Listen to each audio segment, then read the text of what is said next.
এই সংক্ষিপ্ত সময়ের মধ্যে একজন পবিত্র মানুষকে নিয়ে কথা বলবো ইনশাআল্লাহ তাআলা। সমসাময়িক প্রেক্ষাপটে,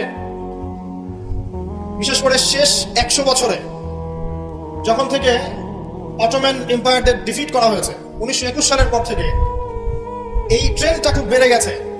নবী করিম সাল্লাল্লাহু আলাইহি ওয়াসাল্লামের পবিত্র চরিত্র নিয়ে এখন যে যার মতো করে ব্যাখ্যা করার প্রয়াস পেয়েছে আর কি।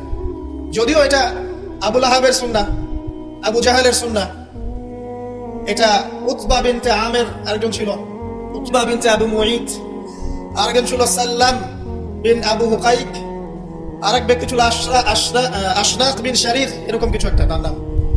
এই সব মানুষরা ছিল আইয়ামে জাহিলিয়াতের মধ্যে।